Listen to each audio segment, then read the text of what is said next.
ọ̀gbẹ́ni Sam Adéọ̀sùn Òjò Àánú òun ló tún dé sí etí ìgbọ́ yín àti sí ojú ìwòran yín. Ẹ jẹ́ á gbàdúrà. Ọlọ́run wa dúpẹ́ lọ́wọ́ yín, a yìn yín lógo, àfọpẹ́ fún yín, àfihàn fún yín torí pé ṣeun, torí pé àánú yín kọ́ òdúró láéláé. Ayérayé inú àwọn ọ̀run, Olúwa ẹ gbà ọpẹ́ wa. Ọlọ́run wa, Olúwa ẹ gbà ìyìn wa. A tún wọnú ọ̀rọ̀ yín lọ. Nígbà fẹ́kẹ́ tún tú àpọ̀pọ̀ àṣírí láti inú ọ̀rọ̀ yín jáde wá. Ìmọ́lẹ̀ ọ̀rọ̀ yín lónìí lóru jẹ́ kó tàn. Bí ọ̀rọ̀ yín ti ń jáde, ẹ jẹ́ kó wò wá sàn. Gbọ́ àdúrà Jésù Olúwa wa. Àmín. Lẹ́ẹ̀kan sí mo kí yín káàbọ̀. Ẹ jẹ́ kí n sáré sọ àwọn ìfilọ̀ kékeré méjì yìí kí a tó tẹ̀síwájú. Àkọ́kọ́ bẹ̀ ni pé àwọn ọ̀gá wa tí wọ́n wà nídìí àwọn mídíà wa gbogbo wọ́n ti rán wa létí lálẹ́ yìí pé ẹ dákun tí ẹ bá jẹ̀gbà tó bá pè ìgbà àkọ́kọ́ yín ní láti wo ètò Òjò Àánú, wọ́n ní kẹ́ bá wa subscribe. Kíní yẹn wọ́n ló wà lórí YouTube, ẹ bá tẹ̀ máa rí subscribe, ẹ máa bá wa tẹ̀. Àwọn tó máa ṣe máa pọ̀, yóò jẹ́ kí nọ́mbà àwọn tó ń wo Òjò Àánú yìí kó gbé pẹ́ẹ́lí sí. Ó dàpẹ́ tún àwọn kankan tó wà. Ẹ ó máa gbọ́ bí ọjọ́ ṣe ń gorí ọjọ́. Ṣùgbọ́n afẹ́fẹ́ àkókò ṣòfò torí pé ẹ̀kọ́ tí a ti ń kọ́ bọ̀ sẹ́kẹ́tárì ó dẹ̀ wù mí ká parí ẹ̀, ó wù mí ká parí ẹ̀ pàátá. Bá a ṣe máa parí gbogbo ẹ̀ láàrin wákàtí kan, ó yé Ọlọ́run, ṣùgbọ́n ibi tá a bá ba dé, á fi àdúrà, á fi gbé ìyókù ńlẹ̀. Ìfilọ̀ kejì náà ni pé bí ògójì ti ń jẹ́ ti Ọlọ́run, wọ́n convince wa ni. Mi ò gbàgbọ́ pé ó tiẹ̀ ṣeé ṣe fún pásítọ̀ láti sọ pé òun fẹ́ sinmi, fẹ́ lọ fún vacation. Ṣùgbọ́n wọ́n ti sọ fún wa tipẹ́. Pàápàá ọ̀gá wa tí ó wà ní ìlú London, àwọn ní director of outreach wa, wọ́n máa ń lé wa kiri ni. Wọ́n máa ń lé wa kiri ìgbà tí ẹ bá ti wo aago báyìí gbà ẹ tí ì sùn. Ẹ rí ọpẹ́lọpẹ́ wọn lára wa àti àwọn míì tí wọ́n gbà wá níyànjú pé ara náà fẹ́ ìsinmi. Àwa náà ti rí báyìí pé ó jẹ́ dandan. Ọ̀pọ̀lọpọ̀ àwọn ènìyàn tí ó dẹ̀ wà ní tó dẹ̀ ń sọ fún wa lójoojúmọ́, a rí pé orí ọ̀fẹ́ Ọlọ́run òun ló tún kàn. Orí ọ̀fẹ́ Ọlọ́run ni òun ló gbé wa dúró di sáà yìí. A dúpẹ́ lọ́wọ́ brọ́dà wa tó ń gbé ní ìlú Dubai fún àwọn iṣẹ́ ribiribi tí wọ́n ṣe àti ìnáwó wọn àti làálàá wọn tí wọ́n jẹ́ kó ṣeé ṣe. So bógo tí ń tẹ́tọ̀ Ọlọ́run ní ìparí oṣù yìí, a máa lọ fún ìsinmi ní ní ìlú Dubai, ní orílẹ̀-èdè United Arab Emirates. A sì dúpẹ́ lọ́wọ́ àwọn tí ó jẹ́ kó ṣeé ṣe. Mo gbàdúrà Ọlọ́run á fún yín ní ìsinmi kó nu gbogbo làálàá gbogbo. Ẹni pé ẹ gbégbé ayé nínú ìsinmi Ọlọ́run, àtẹ̀síwájú yín yóò rọ̀ yín lọ́rùn lórúkọ Jésù. Ibi tẹ̀lé tí mú owó jáde bí Ọlọ́run ti bẹ̀tẹ̀ mi ẹ̀bẹ̀ láàyè, Ọlọ́run yóò fi àgbà ìyanu ìbùkún. Ẹ gbọ́dọ̀ mọ̀ sí rere náà. Ìyẹn jẹ́ dandan. Ìyẹn látún validate iṣẹ́ ìránṣẹ́ wa pé lóòótọ́ Ọlọ́run ṣiṣẹ́ pẹ̀lú wa. Mo gbàdúrà Ọlọ́run á ṣiṣẹ́ pẹ̀lú ẹ lórúkọ Jésù Kristi. Ẹ má bèrè ọjọ́ o. Tẹ bá fẹ́ mọ ọjọ́, ẹ lọ sórí application wa, ìyẹn Sam International. Tẹ bá débẹ̀ ẹ lọ sí event, ẹ rí i pé kàlẹ́ndà ni. So ibi nǹkan tá fẹ́ ṣe, bí iṣẹ́ ìránṣẹ́ bá gbé wa lọ, nǹkan tá à ń ṣe lójúmọ́, ẹ máa rí. Ẹ ti rí àwọn dọ́dọ́dọ́dọ́ tọjọ́ tẹ bá fẹ́ wò, ẹ ṣáà tẹ báyìí, ẹ wò sálẹ̀, á kọ nǹkan tá à ń ṣe lẹ́sẹ̀kẹsẹ̀, á kọ fún yín. Ọlọ́run á ràn yín lọ́wọ́ lórúkọ Jésù Kristi. Yes, ṣùgbọ́n ẹ jẹ́ kí n fi kíní kan kún. Wọ́n signal sí mi. Nǹkan tí wọ́n ṣàlàyé sọ ni pé ǹjẹ́ iṣẹ́ ìránṣẹ́ tẹ̀síwájú, ohun kan tẹ̀ ní lè rí ṣe ni pé ẹ̀ ní lè rí wa pè lórí fóònù. Ohun kan tẹ̀ ní lè rí ṣe nìyẹn, ẹ̀ ní lè rí wa pè lórí fóònù. A máa gbìyànjú ẹ̀ láti make sure pé WhatsApp wa ó open. Ẹ má pè wá lórí WhatsApp bẹ́ẹ̀, ibi tí mo ní Nàìjíríà gan bẹ́ẹ̀ pé wa ò ní gbé. So ẹ ṣáà make sure pé ẹ send messages sí wa lórí WhatsApp. Mo ráwọn èèyàn tó ń send messages wa lórí Messenger, ó pọ̀ orí ìṣe bẹ́ẹ̀ yẹn, ṣùgbọ́n kò rọ̀ wá lọ́rùn láti lọ sí gbogbo bẹ̀ yẹn. WhatsApp la fẹ́ stick pẹ̀lú, a fẹ́ move out kúrò ní orí WhatsApp yẹn torí pé ó rọ̀ wá lọ́rùn gan. Ó dẹ̀ jẹ́ kí iṣẹ́ ìránṣẹ́ wa tẹ̀síwájú. Mo gbàdúrà ayé ẹ̀ á tẹ̀síwájú. So gbogbo time tí a bá fi wà ní ìsinmi yẹn, ohun àánú á jáde. Abọ́lọ́bá ṣe máa ṣe Ọlọ́run àfi akọ wa. Gbogbo time fi wà ní ìsinmi yẹn, 20 prayer points wá jọ Wednesday, ó máa ṣeé ṣe. Gbogbo time tá a fi wà nínú ìsinmi yẹn, a máa ṣiṣẹ́ lórí Òjò Àánú. So ibi tí a bá ti wà, ẹ̀yìn pẹ̀lú gbogbo equipment wa, a lè mọ́ kò lè tí a bá lè kó lọ ara lọ́hùn. So a make sure pé iṣẹ́ ìránṣẹ́ tẹ̀síwájú. Abẹ́rẹ́ ti gbàgbé ni àwọn kan máa ń kí mi, mo láì bó ti máa ń kí mi yẹn, wọ́n ní òun àánú ń tẹ̀síwájú. Ó gbọ́dọ̀ tẹ̀síwájú, kò gbọ́dọ̀ dúró. Ọlọ́run á sì ràn èmi àti ẹ lọ́wọ́ lórúkọ Jésù. Ìkan wà tí mo dẹ̀ wá rántí báyìí o, tí ò ní bínú mo ti ní méjì, jọ̀ọ́ ẹ má bínú. Ìkan wà tí mo rántí báyìí òun náà ni pé ní Sunday tó ń bọ̀ yìí ni òun àánú á pé ọdún 3 tí a ti ń ṣe òun àánú. Kò dẹ̀ adẹ̀yìn Ọlọ́run lógo torí pé kò sí ọjọ́ kan báyìí tí a ò rí ṣe. Gbogbo ìlàkàkà Sátánì ká má rí ṣe kò bọ́ sásán. Ọdún 3 on the stretch. So àyìn Ọlọ́run lógo fún ìyẹn. Jẹ́ ká tẹ̀síwájú lórí ẹ̀kọ́ tí à ń bá bọ̀ tó sọ pé occultism, connections and disconnections, ẹni pé ìmùlẹ̀ ìsopọ̀ àti jíjá ìsopọ̀. Tẹ́ ẹ bá gbàgbé ohun tá à ń ṣẹ́lẹ̀ lórí ni àwọn nǹkan 9 èyí tó lè mú kéèyàn wọnú ìmùlẹ̀ lọ, tí Bíbélì sì ti tó takò pátápátá. Ṣùgbọ́n fún ìyàlẹ́nu mo sọ kíníkan fún wa pé ṣé ó hard, mi kì í ṣe pé bóyá à ń criticize èèyàn, à ń sọ àṣírí ńlá fúnra wa ni. Ṣé rí àwa Africans nígbà tí ká tó mọ Jésù, a wà nínú òkùnkùn biribiri, a wà nínú gbogbo àwọn ètò burúkú, àwọn sacrifices, àwọn ìrúbọ, àwọn ẹbọ lóríta 3, àwọn ẹbọ lóríta 4, àwọn oríṣiríṣi bẹ́ẹ̀ yẹn. Ohun tí a mọ̀ ní ilẹ̀ aláwọ̀ dúdú nìyẹn. Jẹ́jẹ́ mọ̀ pé nígbà tí a tún di ti Kristi tán, a fílẹ̀. Bẹ́ẹ̀ ni ìkùtàn gbá ọsùn wa o, ká má fi pa ọmọ lára. Tẹ́ bá wo ọ̀pọ̀lọpọ̀ àwa Kìrìsìtẹ́nì, mo sọ nínú àwọn ẹ̀kọ́ tí a ti kọ́, òótọ́ dẹ̀ ní tẹ́ bá wò dáadáa, ẹ̀kọ́ tí Bíbélì kọ́ wa abẹ́rí òun ni pé àwọn tí ó ń fẹ́ sin Ọlọ́run ló máa sìn nínú ẹ̀mí àti nínú òtítọ́. Ṣùgbọ́n ní Áfíríkà àfojúrí la sì ń ṣe up till now. Ẹni tó pọ̀lọpọ̀ wa bá dé lọ pásítọ̀ tó bá ti gbé nǹkan kan lé wa lọ́wọ́, ọkàn wa ò balẹ̀. Bó ṣe náà nígbà tá à ń lọ ilé aláwo, tẹ́ bá wo àwọn ìpàdé church gbogbo, wọ́n ní ẹ mú gbálẹ̀ wá, wọ́n ní kẹ́ mú aṣọ àkísà wá, wọ́n ní kẹ́ lọ sí kíní kan ṣe àpẹẹrẹ, wọ́n ní kàn ṣe oríṣiríṣi bẹ́ẹ̀ yẹn. Èyí tó ń túmọ̀ sí ni wípé àti ìbọ aṣọ òrìṣà sílẹ̀. Ẹ̀rí olúdẹ̀ ń kó bá ọ̀pọ̀lọpọ̀ wa. Mo dẹ̀ sọ kíní kan fún wa pé tí bí a ṣe ń gba àdúrà tó, bá a ṣe ń gba àdúrà tó ní Áfíríkà, pàápàá ní orílẹ̀-èdè Nàìjíríà, bá a ṣe ń gba àdúrà tó, ó yẹ kí ọ̀run ti ya débi pé ó yẹ kí gbogbo èèyàn máa sá wá sí Nàìjíríà ní káàkiri àgbáyé pé àwọn náà fẹ́ jàǹfààní lẹ́ẹ̀dì yìí. Ẹ wá máa wò ó, mo àdárúkọ ìlú kan ní ìsìn, kò síbi tí, in fact mo ń ka kíní kan nípa ìlú yẹn, wọ́n ní àwọn ọmọ orílẹ̀-èdè tó ń gbé ìlú yẹn wọ́n jẹ́ 200. Ẹ̀rí gbogbo èèyàn káàkiri àgbáyé fẹ́ lọ sí ìlú tí mo dárúkọ yẹn. Àwọn olóní, àwọn Lárúbáwá, àwọn Mùsùlùmí lóní, ìjọ orúkọ Jésù, ṣé ìlú wọn ò dáa? Ẹ má jẹ́ atara wa jẹ́. Ṣé wọn náà ò rí lẹ̀ báyìí? Ẹ̀rí a ti fi àwọn òkùnkùn àti fi kún ayé wa débi pé we are neither here nor there. Ṣùgbọ́n mo gbàdúrà bá a ṣe ń gbàdúrà yẹn, Ọlọ́run sì ń tú àwọn èèyàn sílẹ̀. Wo má yẹ kí n tẹ̀ ẹ́ léèní nìkan ẹ̀rí tá a gbọ́ léèní ó máa pọ̀ ó kàrà pé èdè kan jẹ́ ojú ẹ̀rí ni. People are just calling. Ẹni tí ò rí wa pé wọ́n text ẹ̀, wọ́n send ẹ̀ sí wa. Abẹ́rí alẹ́ nìkan tó sọ méjì, odidi nǹkan méjì, kì í ṣe nǹkan kékeré o.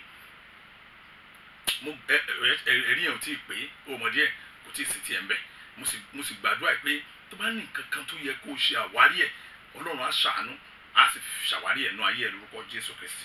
So nǹkan 9 yẹn a ti ṣe 5, ẹlẹ́karùn-ún gan àparí ẹ̀ díẹ̀ ni pé láàrin ọ̀sẹ̀ ọ̀pọ̀lọpọ̀ ìbéèrè ó tẹ̀lé. Ẹ̀rí a ti ṣiṣẹ́ lórí human sacrifice, ìyẹn fífi ènìyàn rúbọ. A ṣiṣẹ́ lórí soothsayer, ìyẹn àwọn aláfọ̀ṣẹ. A ṣiṣẹ́ lórí astrology, ìyẹn àkíyèsí ìgbà. A ṣiṣẹ́ lórí one who conjure spell, ìyẹn aláwọ̀ṣe, ẹ̀dá àwọn aláfọ̀ṣẹ yẹn soothsayer. Àwọn fídíò kan trending lọ́wọ́ báyìí, mi ti ẹ̀ mọ iye àwọn tó send fídíò sí mi, ó ti pọ̀ jù. Wọ́n ṣàní ẹ wo nǹkan tẹ́ ń sọ màrè o, ẹ wo nǹkan tẹ́ ń sọ màrè o. Ẹ̀rí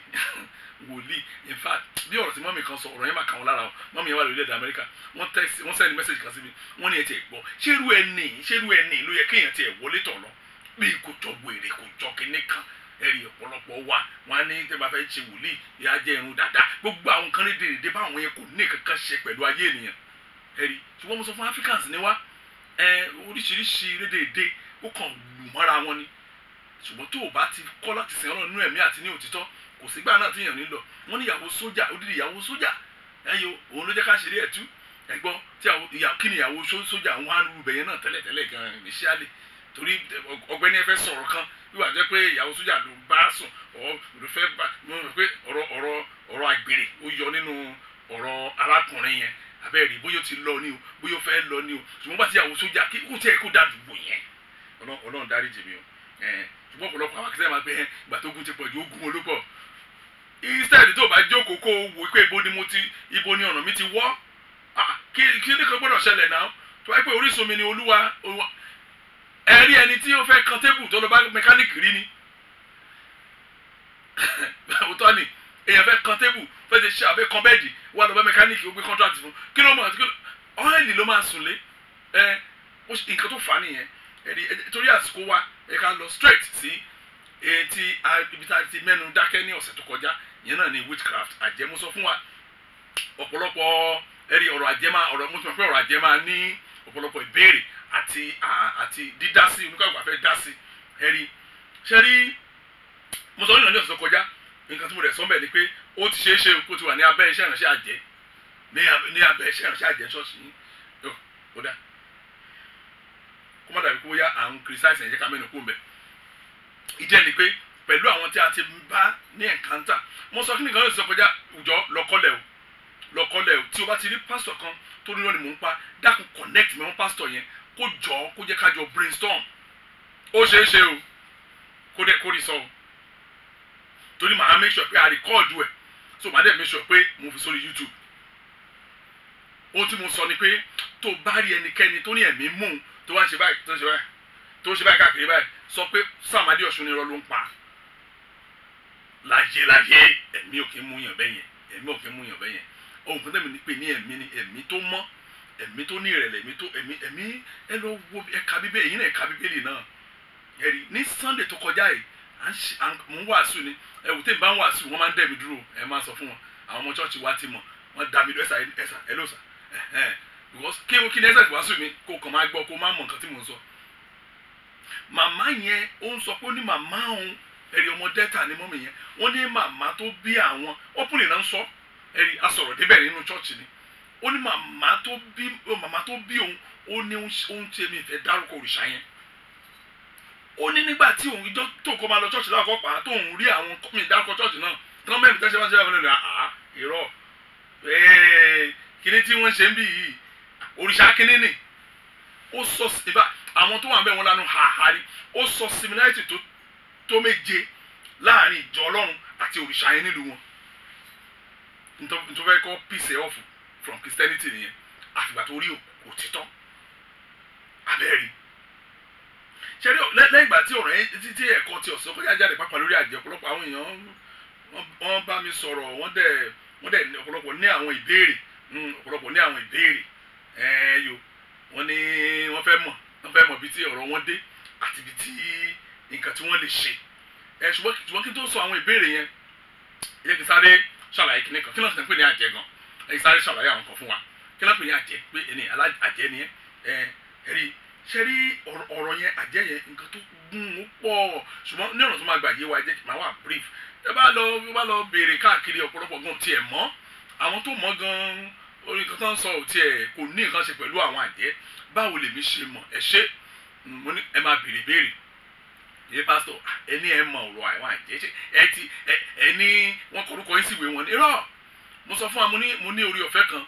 pé à ń ṣiṣẹ́ ìránṣẹ́ Ọlọ́run dáwọ́lé ẹnìkan tó ní ẹ̀mí òkùnkùn ẹ̀rí tó bá ìsọ kọ́ńtà mi ò kí ń ṣe bí ọ̀pọ̀lọpọ̀ pásítọ̀ yẹn ṣe ọ̀pọ̀lọpọ̀ pásítọ̀ wọ́n fẹ́ gba glory lé lórí ọ̀nà òun náà fi ń gba glory wọ́n á gbé bank fóònù sí lẹ́nu báyìí wọ́n á ní yẹ̀ ẹ́ sàwọn mélòó ti pa mo dẹ̀ máa ń sọ fún wọn pé èèyàn gbé bank fóònù sẹ́nu àjẹ́ nínú chọ́ọ̀chì tó ń kà kò ní ó ti kúrò nínú ẹgbẹ́ yẹn irọ́ o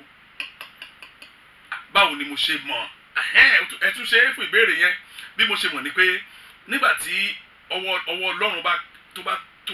ẹlẹ́mìí òkùnkùn kan tá a bá nígbà gbogbo yẹn bá ti lọ tán máa pè é ìgbà míì máa tan fóònù mi máa fi sí record ìgbà míì báírò àti ìwé ló máa wà lọ́wọ́ mi máa béèrè àwọn ìbéèrè lọ́wọ́ wọn ẹ gbọ́ ẹ tiẹ̀ lẹ́ ń lọ irú ẹ ò ń lọ sí Australia lọ ṣèpàdé bàbá ẹ ò ní mọ́tò ìyá ò ní mọ́tò àbò ní pásítọ̀tì wọn ti gba visa àwọn oníyàbá ló ṣe ń lọ wọn á dẹ̀ ṣàlàyé àlàyé yẹn inú àlàyé yẹn la fi mọ irú iṣẹ́ tó ń ṣe ohun tó yẹ ká ṣe nìyẹn ohun tó yẹ káwa adarí ṣe nìyẹn ká extract information lọ́wọ́ wọn bí wọ́n ṣe operate á ràn wá lọ́wọ́ nígbà tí a bá rí ẹnìkan tí ìgbé ayé ẹ̀ ń jọmọ́ nǹkan tí wọ́n ń sọ yẹn á ó tètè mọ àdúrà tá a máa gbà ṣùgbọ́n àkì í ṣe bẹ́ẹ̀ a fẹ́ máa gba glory ni lọ́lẹ́ bá pẹ́ àjẹ́ ká ní ìsọjí bàbá yẹn kò dẹ̀ ní nǹkan ṣe pẹ̀lú ìtẹ̀síwájú ẹlòmíì so kí ni nǹkan tí kókó nǹkan tó wà bẹ́ẹ̀ ni pé ṣe rí àwọn kankan wà tí Ọlọ́run dá fún ìrànlọ́wọ́ ayé àti láti mú kí ayé kó máa operate bó ṣe sọ ẹni ayé máa operate bó ṣe sọ láti bẹ̀rẹ̀ pẹ̀pẹ̀ tó sọ pé ìmọ́lẹ̀ jáde ìkùn jáde. Àwọn nǹkan mẹ́rin ni ìkan tó ń pè ní earth ilẹ̀, water omi, air afẹ́fẹ́ àti fire iná. Ṣé rí element mẹ́rin yẹn, element làwọn òyìnbó ń pè é, ṣé rí element mẹ́rin yẹn òun náà ni àwọn ẹ̀mí òkùnkùn nígbà tí Ọlọ́run ní Sátánì àti àwọn ọmọ ogun ẹ̀ tó lé wọn kúrò lọ́run, ṣe pé ayé ló lé wọn wá, abẹ́ àwọn element mẹ́rin yẹn náà ti wọ́n operate. Má gbàgbé mo pè ní earth ilẹ̀, ó ti gbàgbé, mo pè ní air afẹ́fẹ́, mo pè ní water omi àti fire iná. Èwo wá ní àwọn àjẹ́ ń bẹ, ọ̀pọ̀lọpọ̀ àjẹ́ tẹ́ bá ti gbọ́ tó bá ti sọ̀rọ̀ ilẹ̀ onímọ̀ sábà abẹ́ ilẹ̀ ní agbára wọn wà. Ilẹ̀ tá à ń tẹ̀ yìí ẹ̀yọ ibẹ̀ náà ti ní agbára ẹ̀yọ áńgẹ́lì Sátánì, àwọn áńgẹ́lì Sátánì tó operate ní ilẹ̀ yẹn ẹ̀yọ ibẹ̀ náà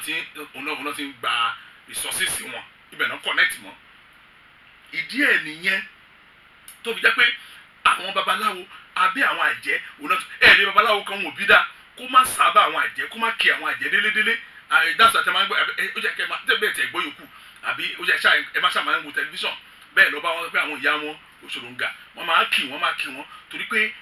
that's what wọ́n connect àwọn babaláwo connect mọ́ ilẹ̀. Ewé egbò àwọn ló máa sọ fún nǹkan tẹ́ ẹ máa ṣe sí. Now and that is why tó fi jẹ́ pé wọn ò dàbí àwọn èmèrè. Ṣé rí gbà àwọn àjẹ́ wọ́n connect dáadáa mọ́ àwọn babaláwo, ṣùgbọ́n àwọn èmèrè wọ́n lè operate nínú church dáadáa nítorí pé afẹ́fẹ́ òun ti ń fa resources tí wọn. Àwọn connect mọ́ ilẹ̀ bọ̀ tí wọ́n connect mọ́ afẹ́fẹ́. Ìyẹn ló fi ṣeé ṣe fún àpẹẹrẹ tí mo sọ fún yín pé à ń ṣe ìpàdé ní church yẹn nígbà tí ẹni tó bá kà pé ẹlẹ́mìí òkùnkùn lòun ó jẹ́ ẹlẹ́mìí ìjọ yẹn torí pé kì í ṣe ẹ̀mí mímọ́, afẹ́fẹ́ náà ni ẹ̀mí mímọ́. Ṣé wọn náà ti rí bẹ́ẹ̀ yẹn? Àwọn kankan wà tí Ọlọ́run dá fún ayé láti máa operate one, then fún ayé láti kí ìṣẹ̀dá ayé kó lè péye kó lè dúró. Àgbàtọ́ Ọlọ́run ní Sátánì jáde àtàwọn ọmọ ogun ẹ̀ abẹ́ àwọn element yẹn náà làwọn náà wà, làwọn náà ti operate náà gbé, and that is why ogun tí Ọlọ́run bá ti ṣe ẹ máa rí counterfeit ẹ̀ tí Sátánì máa ṣe version tiẹ̀ náà. Àwa jọra wá dàbí a so tó bá ti ń gbọ́ pé ìránṣẹ́ Ọlọ́run ó receive inspiration láti ọwọ́ ẹ̀mí wá pé ẹ gbọ́ ọ̀rọ̀ Olúwa. Tí ò bá ní ẹ̀bùn ìmẹ̀mí yàtọ̀, tí àwọn arábí náà bá gba inspiration láti inú afẹ́fẹ́ tó máa ní ẹ gbọ́ ọ̀rọ̀ Olúwa, o lè má mọ̀ ìyàtọ̀. Ẹ̀yọ́ tó o bá ní wọ́n náà tẹríba ni. Ṣùgbọ́n tí mo bá ń sọ fún àwọn kìsẹ́yìn pé tó o bá lè farabalẹ̀ wàá mọ̀, mo bá mi kan sọ̀rọ̀ àwọn sọ́tọ̀ ní àṣẹ ẹwà ṣọ́ọ̀ṣì wà nínú. Bó o ṣe rí gbogbo ṣọ́ọ̀ṣì nìyẹn, ẹ máa wo ọ̀pọ̀lọpọ̀ àwọn ẹlẹ́mìí yẹn, tẹ̀ bá wọn àwọn tó ń jà jù àwọn ẹlẹ́mìí bá. Ẹ máa rí ṣọ́ọ̀ṣì mi wọn láwọn ẹlẹ́mìí wọ́n ń jà wọ́n lura wọn sí wọ́n jára wọn sí òwò. Ẹlẹ́mìí wèrè wo ẹlẹ́mìí ò lè jẹ́ ẹlẹ́mìí tó yẹ pé ẹ̀mí Ọlọ́run ló ń darí ẹ̀ kó jẹ́ èso kó máa jà. Jésù ti sọ Bíbélì lẹ́ fi hàn wá pé nípa èso wọn lẹ́sìn kínní òun lẹ́ ti mọ̀ wọ́n. So àwọn àjẹ́ iṣẹ́ tí wọ́n nìyẹn wọ́n derive agbára wọn láti ilẹ̀. Ìdí ẹ̀ nìyẹn tó pé àwọn ṣọ́ọ̀ṣì hate wọn ẹ̀rí torí pé àwọn ṣọ́ọ̀ṣì yẹn embrace àwọn èmèrè torí pé wọ́n á rí iṣẹ́ ṣe ẹ̀yọ nínú ìjọ Ọlọ́run bí tí ó yẹ kó ti kéèsára nìyẹn. So mo dẹ̀ sọ pé ọ̀pọ̀lọpọ̀ àwọn àjẹ́ àwọn kì í ṣiṣẹ́ ìránṣẹ́ ní church ṣùgbọ́n wọ́n á dominate ẹni tó bá jẹ́ adarí wọn iṣẹ́ tí wọ́n tún le díẹ̀ ìdí tó fi lé o mọ́ ìdí tó fi lé ni wípé àwọn kì í capture àwọn ọmọ ìjọ easily bẹ́ẹ̀ yẹn ìtọ́ bá ti dé ìjọ kan wọ́n á dominate pastor wọn wọ́n á tẹ̀rí ẹ̀ bá ẹ̀yọ ayé àwọn yòókù bàjẹ́ ayé ò ní bàjẹ́ lórúkọ Jésù Kristi. mo sọ àwọn misconceptions kan mo sọ pé ibi tá a bá bá dé ni o lè continue ẹ̀kọ́ yẹn má bínú. ṣé àwọn kìnnìkan wà sẹ́ pé àròbẹ́yà òótọ́ yìí nípa àwọn irọ́dẹ̀ ni ìkíní ni pé kì í ṣe obìnrin nìkan ló ń ṣe àjẹ́ ẹ̀yìn ọkùnrin náà lè jẹ́ àjẹ́ bẹ́ẹ̀ àmúni nǹkan tí wọ́n ń sọ nìyẹn ẹ̀yìn dáadáa wọn làwọn ọkùnrin wọn làwọn máa ń rí lóòjú torí káwọn yòókì ń fura sí wọn abẹ́rẹ́ bẹ́yẹn.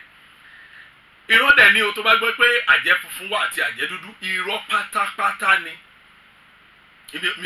mi mọ̀ díẹ̀ tí àwọn yẹn fi mi mọ̀ bí tí ọ̀rọ̀ yẹn ti originate bí anu church ni o bí anu theatre ni o mi ò mọ̀ mo ti gbọ́ pé àwọn àjẹ́ funfun kan wà lẹ́pẹ́ iṣẹ́ wọn dáa wọ́n ti kíní kan tẹ́ bá ti rà jẹ́ wọ́n á ràgà bó ọmọ wọn àwọn kò sí nǹkan tó jẹ́ bẹ́ẹ̀ kò sí nǹkan tó jẹ́ bẹ́ẹ̀ o kò sí nǹkan tó jẹ́ bẹ́ẹ̀ o the only thing táwọn mo rò bí nǹkan tó ń tàn fẹ́ ṣe ni pé bóyá wọ́n fẹ́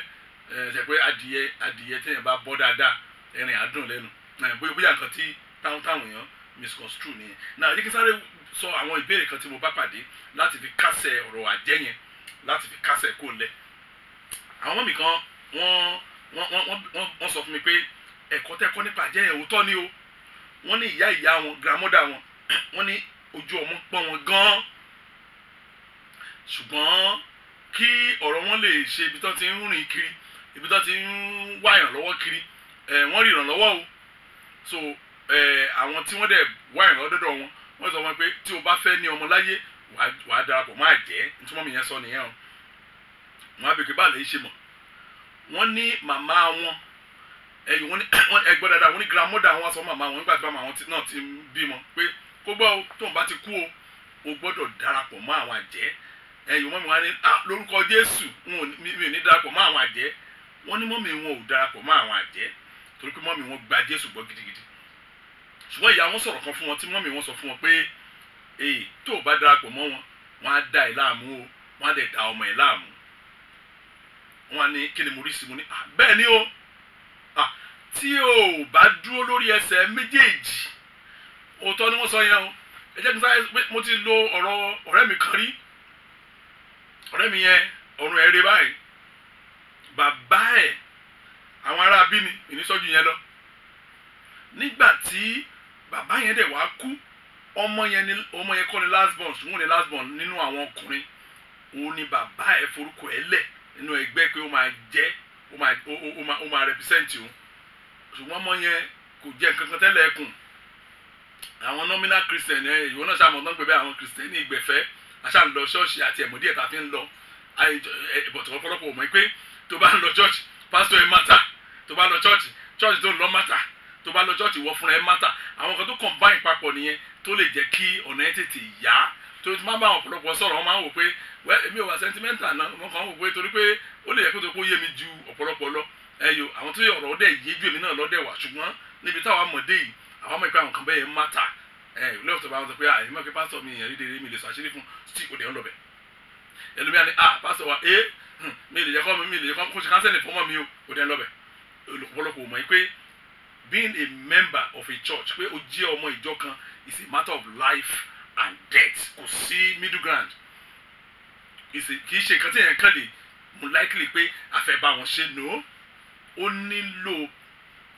decision tó lágbára ni ẹ jẹ́ ká kì í ṣọ̀rọ̀ ṣọ́ọ̀ṣì lásán lẹ́nu ṣùgbọ́n àwọn arákùnrin bọ̀dá yẹn mo ní kìrìsìtẹ́nì ṣáání olóhùn ò ṣe kinní kan olóhùn bá wọn ṣe ṣùgbọ́n brọ́dà yìí kò ṣe àṣeyọrí kan tí mo mọ̀ ṣọ́ọ̀ṣì kan làjọ ń lọ ó sọ àṣírí yẹn fún mi ó ní kíni kó ń ṣe àwọn ìgbà yẹn àwọn náà ò tí ì ní òye kankan o ò lè jọyìn o ò lè irú nọ́ọ̀sẹ̀sì wo nìyẹn ọ̀rọ̀ burúkú mà ni o máa ń sọ yìí ó fi gbẹ pé òye wa ṣùgbọ́n à ń lọ church àwa náà wà dedicated àwa náà ń jábábá ò ní òye kankan àwọn náà kò lè lọ ṣùgbọ́n àwa àsọpọ̀ fún un tó káwọ́ mọ̀ nǹkan tó yẹ kó ṣe náà ń gbà yẹn ẹ̀rí ajẹ́ ọ̀dọ́ àti mari yàrá kan lájọ ń gbé èmi àti arákùnrin tí mo ń sọ yẹn ṣùgbọ́n mo ní kò ní àṣeyọrí ẹyọ kan àṣeyọrí kan báyìí pé ìyẹn pé àṣeyọrí àbọ̀ kò sẹ́ni tó rí ó wá lọ bá ẹ̀gbọ́n ẹ̀ ní orí omi lérí Ondo state wọ́n pe area kan ní orí omi níbẹ̀ ó lọ bá yẹn sọ pé tí ìlú ò bá pé orílẹ̀ ò bá pé má bọ oúnjẹ wọn àmì báyìí ẹ̀rí ọjọ́ mẹ́rin lólùkọ́ tó rókó ẹ̀ lórí omi onìkan nínú kò sí ìran tó ṣẹlẹ̀ omi ò ṣe kíní kan nítorí ìgbà tí òye wá yé ọba làwọn rí i pé wọ́n á dààmú ẹ̀ wọ́n á dẹ̀ gẹ̀mí ẹ̀ kú so nǹkan tí mọ́mí yín sọ fún yín mọ́mí yín sọ fún yín yẹn òótọ́ ni o mo tẹ̀ pé ẹ̀ máa bèbè kí ni ká wá ṣe báyìí ẹ̀ máa ẹ̀ ní sùúrù díẹ̀ ẹnìkan náà tún kọ ìwé sí mi ó ní mọ̀mọ́ tí wọ́n ní àjẹ́ báwo làwọn ṣe mọ̀ wọ́n ní mọ̀mọ́ wọn sọ bẹ́ẹ̀ fáwọn wọ́n ní mọ̀mọ́ wọn sọ bẹ́ẹ̀ fáwọn wọ́n ní wọ́n ti kú o wọ́n ṣì wà láyé o wọ́n pè wọ́n sí kọ̀rọ̀ wọ́n sọ bẹ́ẹ̀ fún wọn wọ́n sọ àwọn ìtàn kan nǹkan tó mú wọn jọyìn àjẹ́ táìmù sí ni tó mú wọn di àjẹ́ pé kì í ṣe àjẹ́ tí wọn àjẹ́ funfun ní òun ṣe fún àwọn ọmọ wọn ní o so wọ́n láwọn sọ̀rọ̀ yẹn àṣírí yẹn fún pásítọ̀ wọn pásọ̀ wọn ni sani o eré tètè ìtẹ̀kù agége wẹ́ẹ́ wọ́n ní kí ni káwọn ṣe mo dẹ̀ nǹkan ti ìsinmi fún yín mà ní pé mo sọ̀rọ̀ fún yín tẹ́ bá sá torí gẹ́gẹ́ bí ẹ ti sọ ẹ ti sá already ẹ ti sá kì í ṣe pé ẹ sá nìkan ẹ sá pátápátá ṣùgbọ́n mo ń sọ òótọ́ fún yín lè ní pé sísá ò make anything mọ bí mo ní ó drive agbára wa ni orí ilẹ̀ ni wọn ò ní ìdá ti lé yín kan tó bá yín ẹ̀rí àwọn ọmọ mi yẹn dẹ̀ sọ́ tòótọ́ tó mo bèrè mo nígbà mo wá rẹ̀ nígbà tó ń sọ mo nígbà làlá yín wọ́n ní eré dèdè náà báwo ni ìtẹ̀síwájú yín eré dèdè náà bóyá èdè wọn ni eré dèdè náà gbogbo ìbéèrè bíi mẹ́rin tí mo bèrè dèdè náà mo gbàdúrà èdè pín nínú ayé yín lónìí lórúkọ Jésù Kristi ìmọ́lẹ̀ tàn dé ọ̀dọ̀ yín ẹ̀rí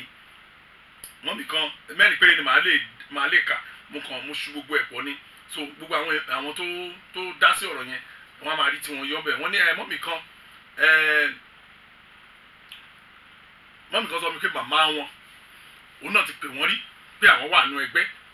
ṣùgbọ́n kò dárúkọ ẹgbẹ́ àjẹ́ ṣùgbọ́n àwọn tó mọ̀ pé ẹgbẹ́ àjẹ́ ni ẹ̀rù máa wọ́n yẹn láti sọ pé àjẹ́ lòun kán bá sọ kò pa wọ́n lòun wà nínú ẹgbẹ́ o pé ó gbọ́dọ̀ join o mọ́mì wọn làwọn ò join wọ́n ní màmá wọn sọ fóun pé bóun ò join àwọn ọmọ yà join wọ́n ló ti dárúkọ ìkànnú àwọn grandchildren ẹ̀ wọ́n ní láti gbà yẹn àwọn ò jẹ́ kí àwọn ọmọ wọn kan dé wọ́n nígbà tí wọ́n ti ẹ̀kún wọn sí Nàìjíríà wọ́n ní ìyá yẹn ò wọ́n make sure pé ìyá yẹn ò rí àwọn ọmọ yẹn kàn bá fọwọ́ kàn wọ́n wẹ́ẹ́ èmi á sọ pé mọ́mì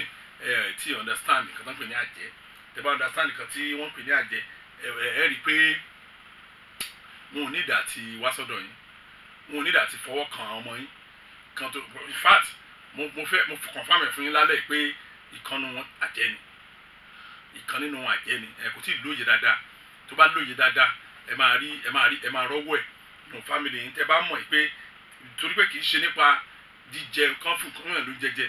tàbí ẹ̀pẹ́ ọ̀pọ̀lọpọ̀ máa sọ fún ó dà bẹ́ẹ̀ o mo láìka ẹ̀kọ́ yẹn o kò yẹ kí ọmọ yẹn jẹ nǹkan kan láì jẹ́ kó mọ̀ máa fẹ́ nìkan jẹ́ sukùl má jẹ o yẹn náà dáa kọ́ṣẹ́ yẹn dáa ṣùgbọ́n àjẹ́ ìdáná fún èèyàn kì í ṣe nípa oúnjẹ tàbí ìfọwọ́kàn nìkan wọ́n ní access lójú àlá ẹ̀yọ láti initiate yẹn ẹ jẹ́ ká sọ kẹrin wọ́n ní ẹnìkan wá bèèrè pé ẹjọ́ ńgbà tá a ti sọ̀rọ̀ àjẹ́ sọ̀rọ̀ gan pọ̀ ǹjọ́ wọ́n ní kí ni káwọn wá ṣe gan láti bà iṣẹ́ àjẹ́ jẹ́ nínú ayé wọn ohun tó rọrùn jù láti ṣe òun ni pé ohun àkọ́kọ́ ni pé ìwọ gan fúnra ẹ̀ wàá farabalẹ̀ ẹ̀ka nǹkan tí Bíbélì sọ nínú ìwé Jákọ́bù orí 4 ẹsẹ̀ 7 Bíbélì sọ̀rọ̀ kan ṣùgbọ́n mi mọ bí ẹlòmíì ṣe máa ń túmọ̀ tàbí ka Bíbélì Jákọ́bù James chapter 4 verse 7 Bíbélì sọ pé nítorí náà ẹ tẹríba fún Olúwa ẹ kọ ojú ìjà sí èṣù òun sì sá kúrò lọ́dọ̀ yín now interpretation yẹn èdè Yorùbá yẹn mi láìkì bẹ̀rẹ̀ tẹ́ bá wo èdè òyìnbó sọ pé therefore submit to God èdè ọ̀rọ̀ ẹ̀gàn fẹ́ lò therefore submit to God excuse me kí ló ń pè ní kéèyàn submit to God ṣé tẹ̀yìn yẹn la máa ń sábà sọ resist the devil and he will flee from you resist the devil ọ̀pọ̀lọpọ̀ ẹ̀sà ìsìnbílà dẹ̀ máa ń rí táwọn èèyàn máa ń ṣe orí èṣù owó oògùn oṣù gbogbo àtẹ̀pá èṣù àkàmà rẹ̀ ni pé àwọn yìí àwọn máa like drama òótọ́ dẹ̀ náà lè like drama ní Áfíríkà àìmọye àwọn tó ṣe ogun ṣogbo àtẹ̀pá ní ọ̀sán nínú ṣọ́ọ̀ṣì tó pé ní alẹ́ orí wọn náà ṣèpàdé níjọ́ ìdí ni pé ẹni tí owó ò bá tẹ èkú dà wọn ò bí dá kó béèrè kó tó pa bàbá ẹ bó ṣe rí gẹ́lẹ́ nìyẹn submit ló ṣáájú submit that's why I'm talking me like wọ́n ṣe túmọ̀ Yorùbá wọ́n ní ẹ tẹríba fún Olúwa nǹkan tí Bíbélì sọ fún yẹn submit jọ̀wọ́ ara ẹ release yourself release your thoughts jọ̀wọ́ ìrònú ẹ jọ̀wọ́ ọkàn jọ̀wọ́ ẹ̀mí ẹ jọ̀wọ́ àgọ́ ara ẹ fún Ọlọ́run kí nìyẹn túmọ̀ sí yẹn ni pé kéèyàn fi gbogbo ayé ara ẹ kó fi ọfi ilẹ̀ fún Ọlọ́run kó bá òun control ẹ ẹ̀rí mo sọ fún mọ́mì kan lénìí wọ́n ní mo ní ìjọ ń pé ẹ mọ̀ mi tẹ́lẹ̀ wọ́n ní bẹ́ẹ̀ ni mo ní tó fà ní ẹ má bínú nígbà tó ń sọ pé bọ́lọ́run bá ṣe àwọn amáàrin sí àwọn àárín bó ṣe ń kárò náà nìyẹn o àwọn àmà ni wọn mo ní èmi náà dẹ̀ láìkẹ̀ bẹ́ẹ̀ o ẹ tẹ̀ try o ẹ tẹ̀ try o bẹ́ẹ̀ wọ́n ní kó lè ṣe náà ni mo ní tọ́lọ́run bá lóhùn ò ṣe ń kọ́ gílẹ̀ bẹ́ẹ̀ ṣe wọ́n adákẹ́ lọ wọ́n ní sọ possible mo ní tọ́lọ̀ bá ní ó dáa mi ò ní ṣe bó ti fẹ́ kó wà nìyẹn àbá rí inú bíbélì bẹ́ẹ̀ ni àwọn ará bíbélì ò ti torí ẹ̀ sọ pé a máa wá kíní kan lọ ẹ̀yọ ọ̀rọ̀ yẹn yà wọ́n mi yẹn lẹ́nu bí àwọn òtún bóyá wọn ò gbọ́ iṣẹ́ ìránṣẹ́ mi rí mo á mo bẹ̀ wọ́n dáadáa ṣá o ẹ̀yọ mo bẹ̀ wọ́n dáadáa o so nígbà tó bá ti ṣe yẹn tán wà ibi tó ti máa dàgbà ṣùgbọ́n ibi tí wàhálà wa gẹ̀gẹ̀ náà lọ́dọ̀ wa kìrìsìtẹ́nì nìyẹn we go to churches for different reasons ẹjẹ nǹkan ẹlòmíín lọ ṣọ́ọ̀ṣì tó pé àwọn akọrin lè lùlù dáadáa wọ́n lọ ìyẹn náà dá o ní ṣọ́ọ̀ṣì tiwa náà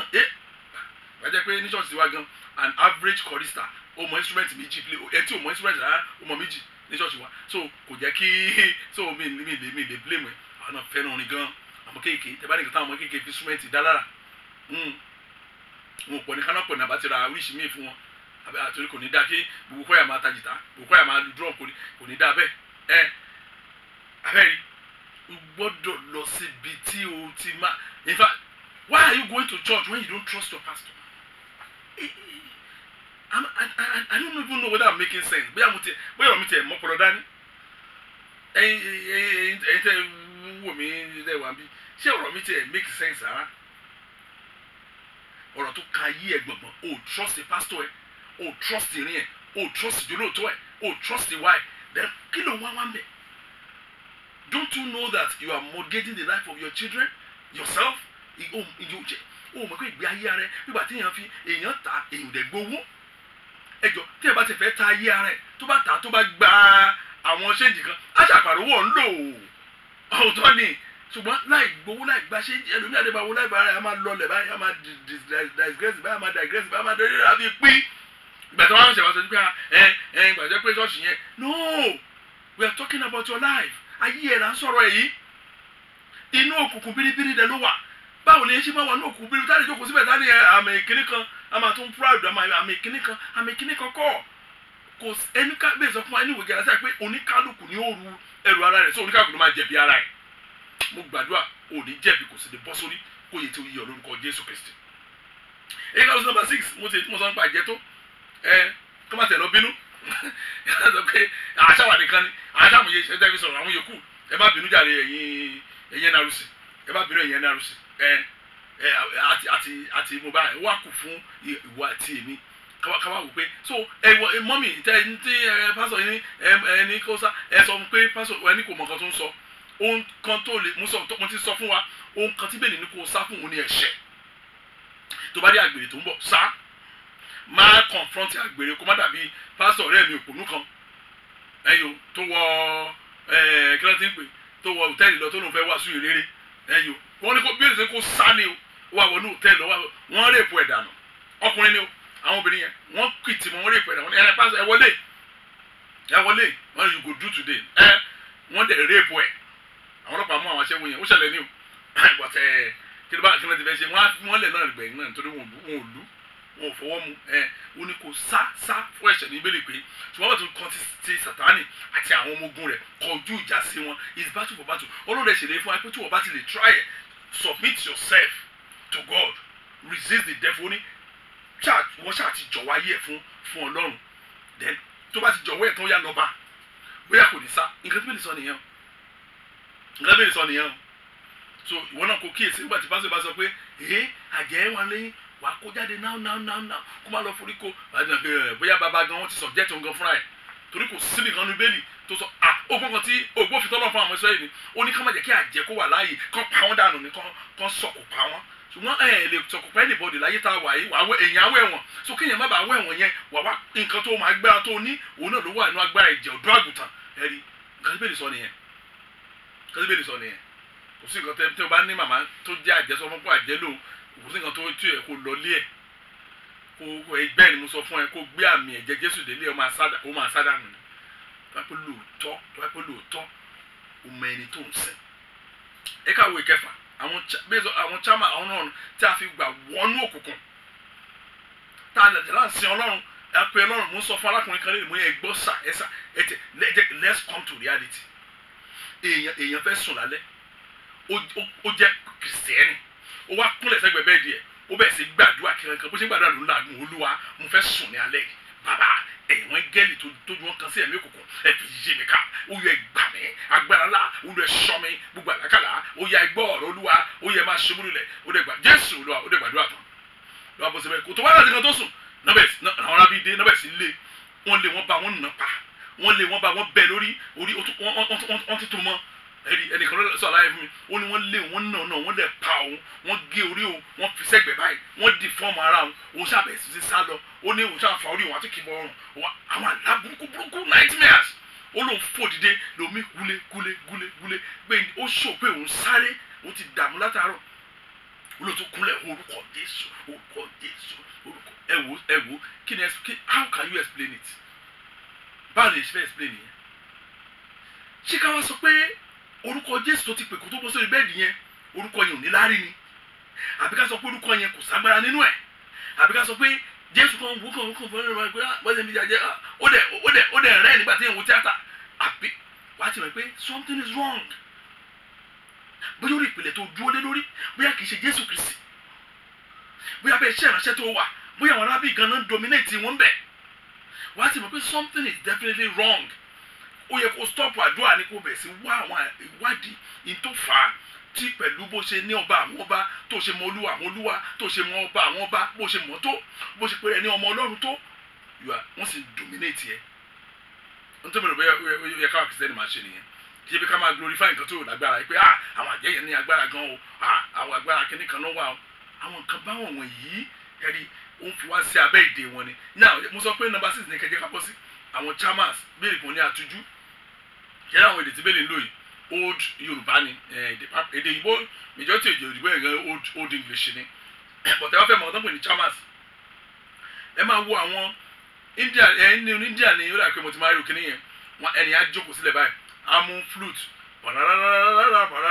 ejò á máa jáde ní ejò á gbọ́ ohun tó sọ yẹn á dẹ̀ máa jáde láti basket yẹn ejò á dẹ̀ máa nǹkan tó bá ń ṣe ejò yẹn náà dẹ̀ máa ṣe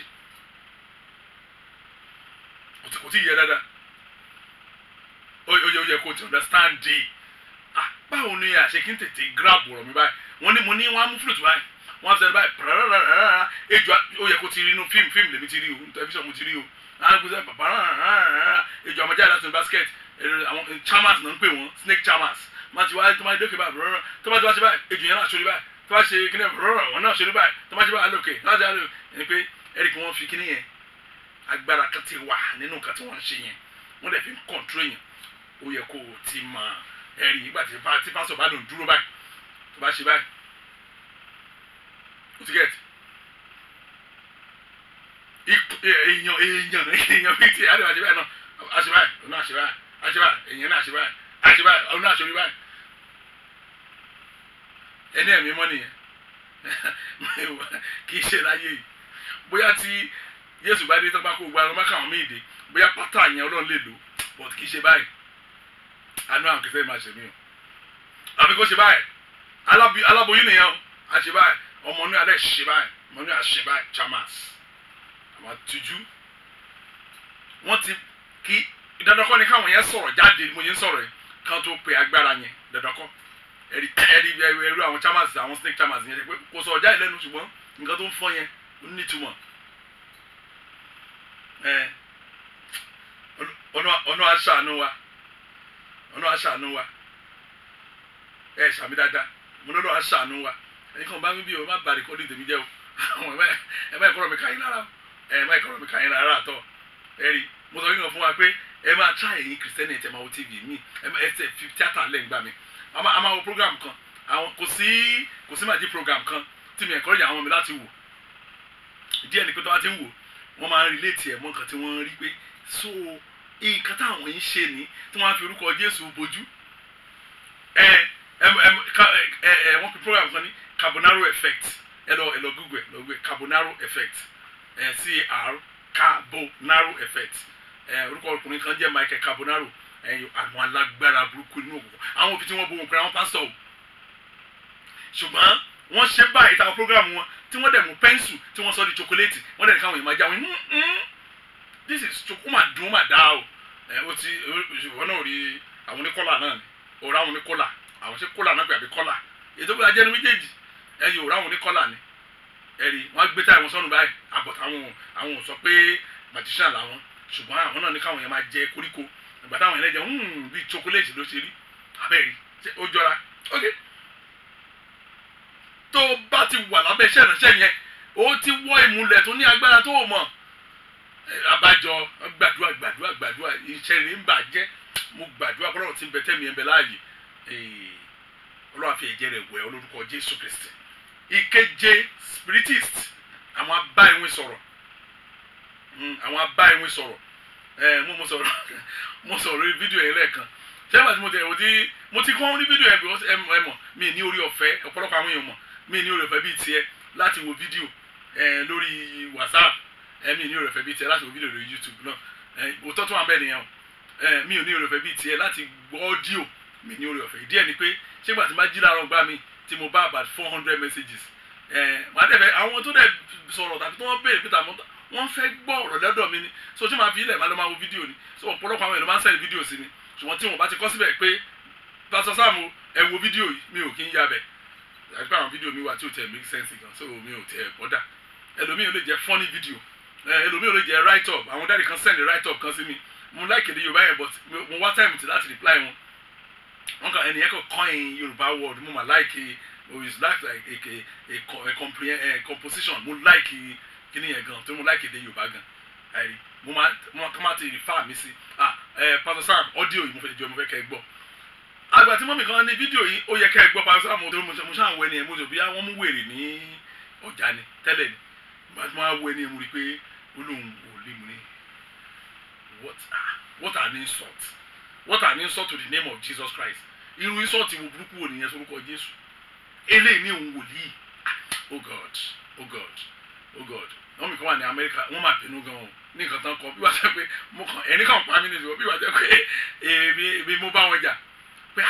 irú ìdáwó ló lè lọ bá rú ẹni pé ẹjọ́ gbàdúrà fún mi bàtà wọn wọlé ẹ ó ní babaláwo ní òun tẹ́lẹ̀ wọn náà ti gbà wá ti rí fídíò yẹn èyí náà fi ba gbogbo fóònù mi jẹ́ èyí ni fídíò yẹn kàn fẹ́ pa mí kúlẹ̀ nínú olóhùn babaláwo ní babaláwo ló ń tẹ́lẹ̀ ní babaláwo ló ń tẹ́lẹ̀ tó wáyé babaláwo tó wáyé onímọ̀tẹ́ Ọlọ́run gbàtọ́ Ọlọ́run pè mí gbàtọ́ Ọlọ́run pè ẹ́ àwọn kiri ẹ̀wọ̀ tó wà lé wọ́n mú wọ yàrá yìí wọ́n ní kí lè léyìí àwọn ọmọ mi nígbà tó fídíò yẹn mo ní àwọn ẹ̀mọ ẹ̀ tí ì débi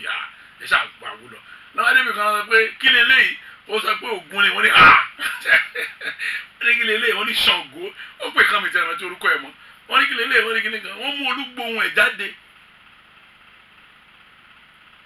àwọn náà ní kó bẹ ṣé àbí ẹ̀rí wọ́n bàtà bá dẹ̀ ṣe tán kọ́ èyí tó wá bàjẹ́ lítà kò ṣe kúnlẹ̀ mọ́ abẹ́rẹ́ gbogbo àti gba àwọn àdúrà yẹn o akànní ká tún máa wò ní o then a tún wá help ẹ nígbà tí prayer life àti daily devotion wa tó bá jáde tí àwọn àdúrà tá ti gbà lórí àwọn nǹkan wọ̀nyí tó bá rí kó tún mọ̀ bó ṣe máa tún múra dáadáa láti gbàdúrà ni kó túmọ̀ bó ṣe máa múra dáadáa láti gbàdúrà òun ló wà fún kò sí fún nǹkan míì ìta fẹ́ ṣe torí pé ohun tá a fẹ́ ṣe lórí màá sọ níjọ́ Wednesday tó ń bọ̀ yìí màá sọ àsìkò wa ti ń lọ. then ìkẹjọ wizard oṣó majority nǹkan tí mo gbọ́ nípa àwọn oṣó táwọn èèyàn máa ń sọ ni pé obìnrin là jẹ́ ọkùnrin lóṣó rọ ò kò rí bẹ́ẹ̀ ṣùgbọ́n àkókò mi ti lọ ló fà kò rí bẹ́ẹ̀ rárá ṣe rí àwọn tó ń pè ní oṣó ó ní àwọn tó ń lo àwọn occultic books àwọn 6 and 7 book of Moses àwọn the book of kìnìkan àwọn ìwé burúkú ìwé magic burúkú tí àwọn kan kọ tí wọ́n pè ní bíbélì gbogbo àwọn ìwé wọ̀nyẹn abẹ́ agbára ìmùlẹ̀ ńlá òun ni wọ́n tọrọ ara wọn bọ̀ mi ì tẹ̀rọ báwọn yẹn tẹ̀ lè yọ torí pé ìyẹn tó ṣẹ́rí téèyàn bá sì wà ní abẹ́ àkóso wọn sì dá ṣùgbọ́n tó bá sì lọ ta ọkàn ẹ̀ kò rí mọ́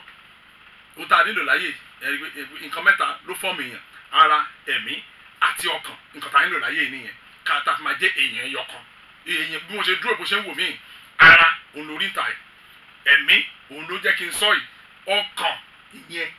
spirit mi nìyẹn now spirit body spirit and soul body and spirit and soul nìyẹn òun ló sọ mí di èèyàn mo ṣe wà ṣùgbọ́n tó bá ta soul ẹ̀ tó bá ta ọkàn ẹ̀ ìgbàgbé ẹni yẹn ni pé nígbà tí èèyàn bá kú ara máa padà síbi tó ti wá ìyẹn inú á di iyẹ̀pẹ̀ padà now ẹ̀mí á lọ bá ẹni tó ní sóòlù yẹn wàá tún wá padà dúró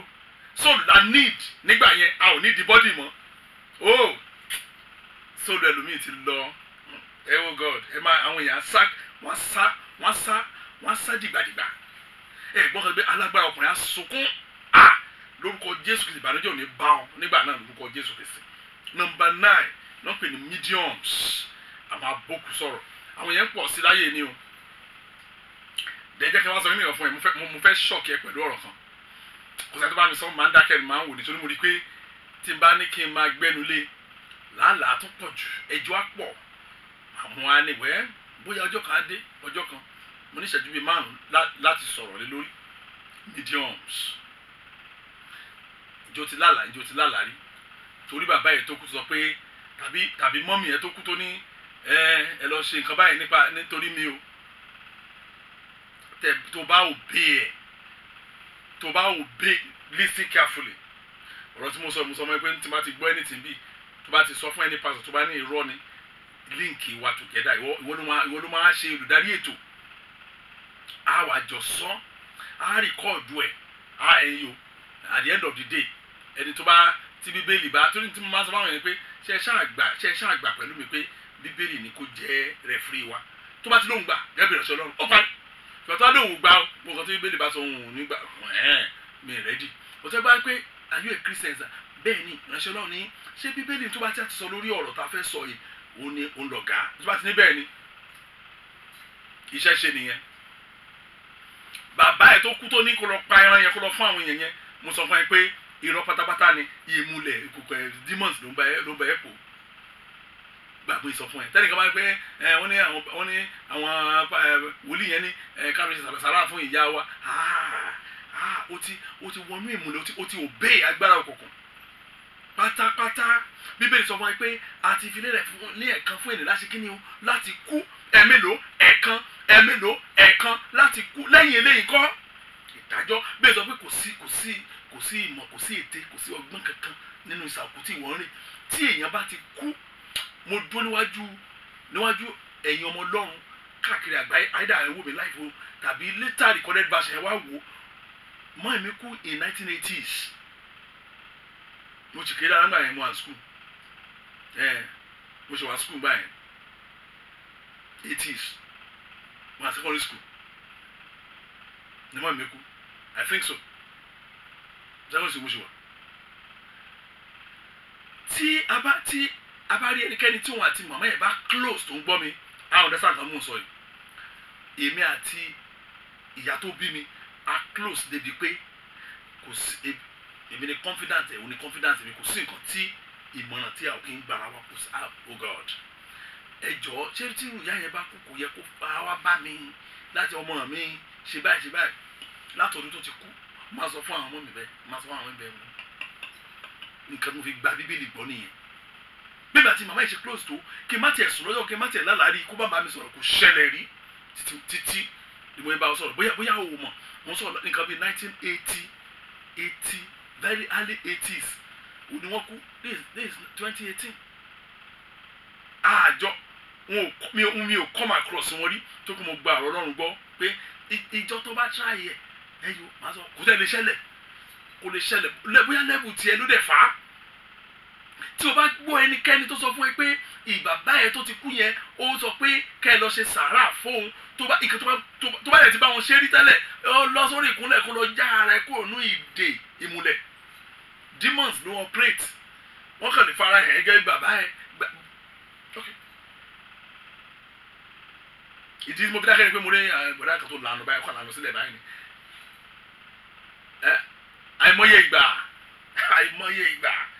àìmọye ìgbà mo sọ fún ìjọ yẹn kẹ́ máa bọ̀ ṣọ́ọ̀ṣì wa ẹni rárá mo ní ókè ẹ̀jẹ̀ máa iṣẹ́ wa lọ èyí mọ̀ pé tó bá ti gbọ́ àìmọye ìgbà èyí kan sọ ní àìmọye ìgbà ẹ lọ wo bíbélì dáadáa kẹ́ ẹ wò pé ẹni tó ti kú ọba Sọ́ọ̀lù dánwó ẹ̀ wò ó lọ bá àwọn abókù sọ̀rọ̀ wọ́n ìbókù Samuel jáde ẹ wo nǹkan tó tẹ̀yìn ẹ̀ jáde demonic power ní agbára òkùnkùn ńlá òun ni wọ́n lè fi bá òkú sọ̀rọ̀ mediums ó ti popular láwọn advanced countries báyìí o bàbá ìlú mi àkú àwọn bá wọn sọ̀rọ̀ wọ́n sọ pé I can say that father wọ́n dẹ̀ sọ wọ́n sọ pé nǹkan bá demonic power ni wọ́n mọ everything about you ẹ̀rí wọ́n ti extract àwọn kankan kó nu ayé ẹlòmíì ẹ̀rí ẹni wà nù Kristi ó lóun ti di ẹ̀dá tuntun òun àtijọ́ ti kọjá lọ Olúwa ṣàánú fún wa Bíbélì sọ pé Ọlọ́run kí wọ́n á lọ pé a ò gbọ́dọ̀ ní nǹkan kan ṣe tẹ bá wo ìkan tí ìwé Exodus tó sọ sorry Éfésù orí 5 ẹsẹ̀ 10 àti 11 Ephesians chapter 5 verse 10 and 11 ní ẹ sì máa wádìí ohun tí í ṣe ìtẹ́wọ́gbà àbẹ́gbọ́ ohun tó bá jẹ́ ìtẹ́wọ́gbà fún Ọlọ́run ní kẹ́ ẹ máa wá ìwádìí òun là ń ṣe yìí ó tàfírí díẹ̀ yìí ó wọ́n ní ẹ má sì bá àìléso iṣẹ́ òkùnkùn kẹ́gbẹ́ pọ̀ ṣùgbọ́n ẹ kúkú máa bá wọn wí nǹkan tí bẹ́ẹ̀ sọ nìyẹn ẹ má ṣe bá wọn kẹ́gbẹ́ pọ̀ ṣùgbọ́n ẹ kúkú máa bá wọn wí kó bá wí nínú àdúrà kó bá wí nínú ìwà àti ìṣe rẹ ohunkóhun tó bá ti yàtọ̀ sí orúkọ Jésù ó ń ṣiṣẹ́ fẹ́mi o wọ́n dẹ̀ orúkọ Jésù yẹn lé lórí listen to what they are saying fetí sí nǹkan tó ń sọ tó wà ní orúkọ Jésù bàbá kan máa ń gbàdúrà bẹ́ẹ̀ wọ́n á ń dáàdì kí ló yẹ máa gbé orúkọ Jésù wọ́n dákẹ́ wọn ọdún ní ìwòlè bá mi sọ ẹ̀ta àjọ lọ́ni ẹ̀ Ọlọ́run jẹ́ kan pa ẹ̀ńjọ kù fún mi kò sẹ́ tó lè pẹ́ ẹnikẹ́ni bẹ́ẹ̀ ni mo sọ fún ẹ̀ kò sẹ́ tó lè pẹ́ ẹnikẹ́ni nígbà tí ìwọ́n tó bá mú kọ́ gbé ìbọn sírò èmi lórí báyìí nígbà tí kúnlẹ̀ tán gbé sí mi lórí báyìí tí wọn ò dẹ̀ yín ṣe kí wọ́n yín tí òṣìṣẹ́ wọn ò yín títí wọ́n fi lọ àbí ó ti jọ́ ìmọ̀ pé kò sẹ́ni tó lè pa ẹnìkan but kókó tí à ń sọ ìgbà tẹ́lẹ̀ bá pe orúkọ Jésù àwọn yẹn dẹ̀ ṣàmì lọ rẹpẹtẹ dáàdì orúkọ Jésù lẹ́yìn sọ yìí dòní wọn ò sọ pé gbẹ́nẹ́sọ̀ wọn ò sọ pé irọ́ o kí mo sọ bẹ́ẹ̀ o wọn ò sọ kankan o ṣùgbọ́n kò pẹ́ náà táwọn náà disappear kó ní agbègbè yẹn abẹ́rẹ́ oníkà máa bá wọn wí ni o bẹ́ẹ̀lì ló sọ tàbí tẹ̀lé wọn so tó bá yẹ pé nìkan mẹ́sàn-án tó bá yẹ pé oṣù ń wọlé ni padà sí part 1 part 2 join mọ́ part 3 wọ́n bẹ̀rẹ̀ sí yiri ayé ẹ̀ wò ìwọ náà rí i pé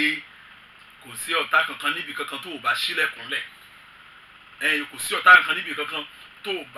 o lè proof mi pé o lọ́wọ́ sí àwọn kankan ó lè jẹ́ pé nípa ìgbọ́n ó lè jẹ́ pé nípa ìmòye ó jẹ́ pé nípa àìlóye Bíbélì mo sọ̀kan lẹ́ẹ̀kan nígbà tí ọ̀rẹ́ mi ń béèrè lọ́wọ́ mi mo ní o gbọ́dọ̀ gba ṣùgbọ́n kò yé mi náà ibi tí ó tó yé mi dé mo sọ yẹn bọ́ọ̀nà wa nìyẹn fi wà connected gan pé èèyàn ti afẹ́ wà connected gan ọ̀nà owó ibẹ̀ ni àdúrà Wednesday àṣírí ti Wednesday nìyẹn àṣírí àdúrà Wednesday mo fẹ́ kó ní ìlànà ẹ̀ báwo ni ẹ ṣe lè wà connected pẹ̀lú irú nǹkan tá à ń sọ yìí àwọn nǹkan mẹ́sàn-án àwọn ọ̀nà ìmùlẹ̀ ẹyọ mẹ́sàn-án tí bẹ́ẹ̀ni kórìíra tó dẹ̀ kọ̀ fún èmi àti ìwọ ẹni pé nípa ìbí a lè wà connected o bẹ́ẹ̀ ni o nípa ìbí báwo la ṣe bí ọ báwo la ṣe bí èmi ta ló bí ọ ìrìnwó náà ti rìn kan tó bí ẹ ìgbà tán lóyún ẹ ìrìnwó náà rìn nígbà tán bí ẹ tán ìrìnwó náà rìn àwọn búrà kan sọ àwọn àṣírí ńlá kan fún mi lẹ́ni ẹ̀rù èèyàn tó bà mí ẹyọ ní ọmọ tí èèyàn bí ní ọmọ tí èèyàn bí mo gbàdúrà pé búrà ẹ máa rí àṣeyọrí ohun àánú kan tún nìyẹn lọmọ tí èèyàn bí nínú ara ẹ kó lè nítorí òun fẹ́ jayé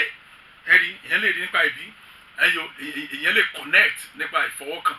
tí wọn náà mọ̀ pé mo sọ fún wa pé ohunkóhun tí Ọlọ́run bá ń ṣe sàlárì máa ń ṣe ayédèrú ẹ̀ èèyàn lè rí nípa ìfọwọ́kàn nípa ìgbọ̀wọ́lé ẹyọ so ìwọ náà mọ̀ àwọn tí wọ́n ti fọwọ́ ra ọmọ ẹ lójú ayé ẹ ẹyọ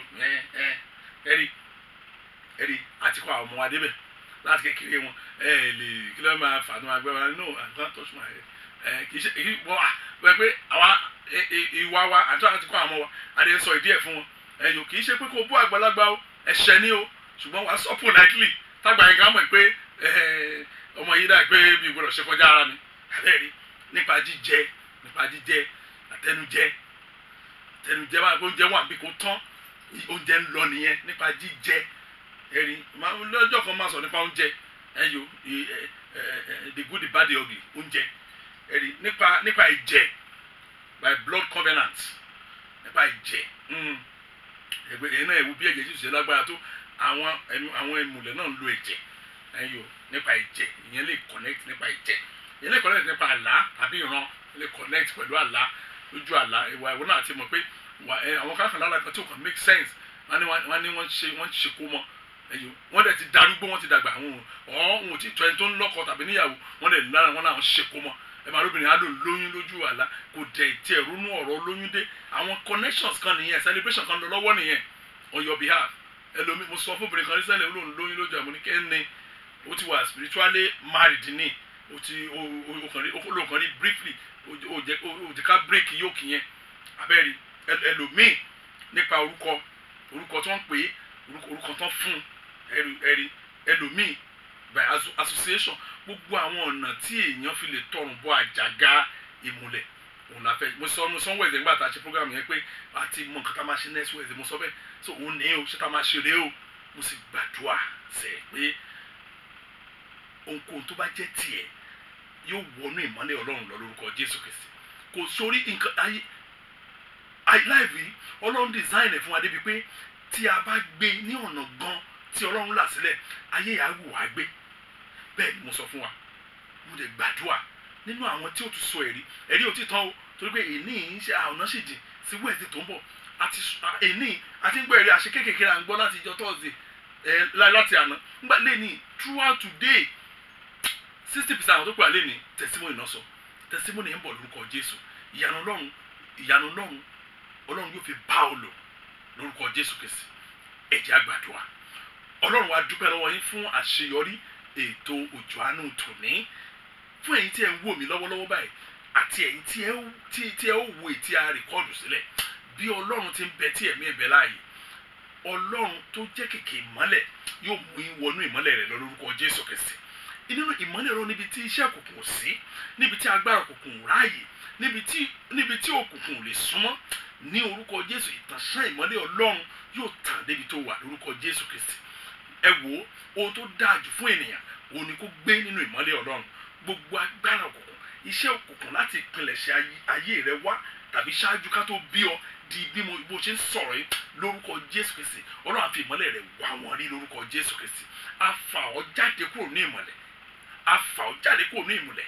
á fà ọ́ jáde kúrò ní ìmọ́lẹ̀ á gbé ọ wá sí orí àpáta á gbé ọ wá sí orí àpáta á gbé ọ wá sí orí àpáta tí í ṣe Jésù Kristi láti òní lọ ìyanu Ọlọ́run ó ti bẹ̀rẹ̀ sí bá ọ lò báyìí agbára wà láàyè ṣiṣẹ́ fún ọ àánú Ọlọ́run lórúkọ Jésù ó jẹ́ àjẹmọ́nú fún ọ ògo ni fọ́nà lókè ọ̀run Jésù Kristi Olúwa wa ìjẹ́ kí ìrọ̀fẹ́ Jésù Kristi Olúwa wa ìfẹ́mọ́ ti Ọlọ́run ìdàpọ̀ tẹ̀ mọ́ kó máa bá wa lọ kó ràn wá lọ́wọ́ nígbà tó bá di Wednesday tí a bá máa pàdé nínú àdúrà tó lágbára ní orúkọ Jésù Kristi Ọlọ́run yóò fi ẹ̀rí rẹ̀ yóò fi bá ọ lò lórúkọ Jésù ògo ni fọ́nà lókè ọ̀run Jésù Kristi Olúwa wa àmín àmín àmín lórúkọ Jésù. Praise the Lord. Hallelujah.